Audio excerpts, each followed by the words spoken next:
I'm gonna see how long it takes for us to get hot water. And boom, hot. This will only produce water at 120 or wherever you set it. You're just dumping tons of water down the drain.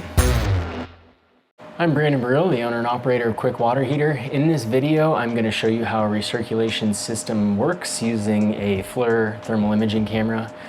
I've tried to answer this question hundreds of times over the phone. It's just too complicated. I think it's going to be a lot easier if I show you what happens via the imaging camera so you can see exactly what's happening.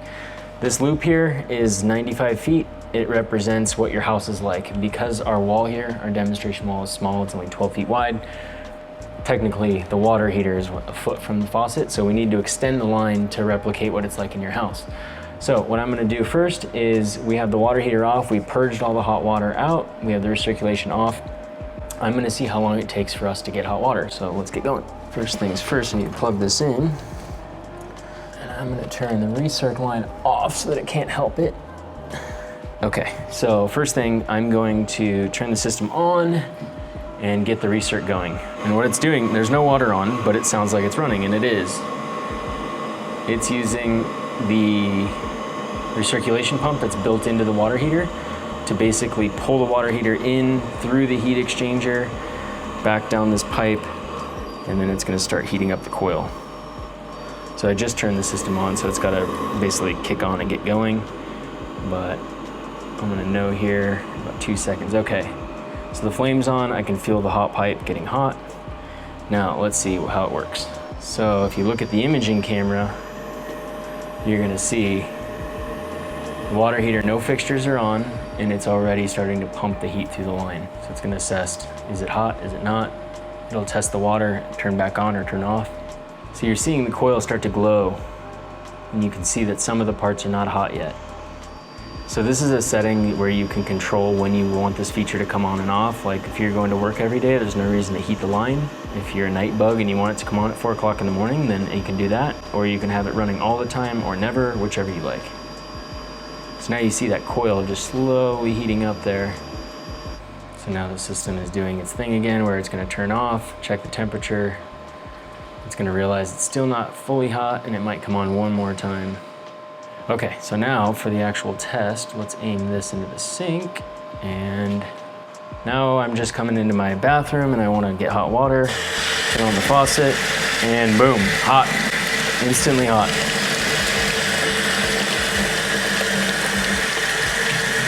Oh yeah. So no waiting, it's ready to rock and roll.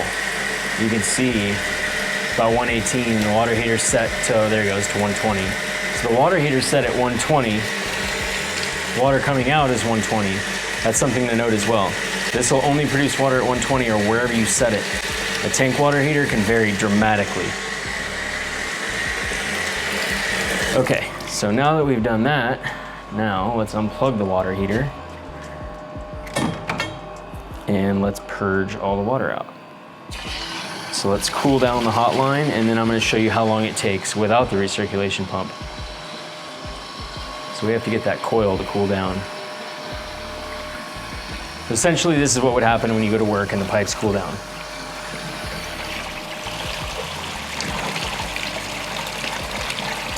So you can see this line right here is starting to change colors, meaning that the cold water is coming through the system.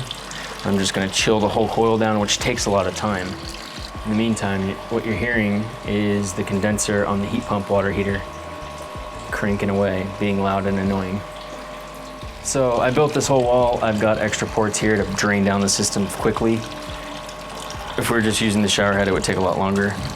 You can see in the thermal camera that everything's pretty much cool. Okay, so let's turn the water off. Everything's off. All right, now let's start the test again. So we're gonna plug it in, and now we're gonna call for hot water. Once this thing boots up and gets ready to produce hot water, we'll turn it on. All right, so now what it's gonna do is it's automatically turning on the recirc pump, but before it gets going, I wanna test it. So once it goes full flow, it'll turn the recirc pump off, and now we're gonna see how long it takes. It's the middle of summer, so the groundwater's hot and the building is hot. All the pipes are on the roof, so they generally stay pretty warm. And there you go. So the coil represents your home.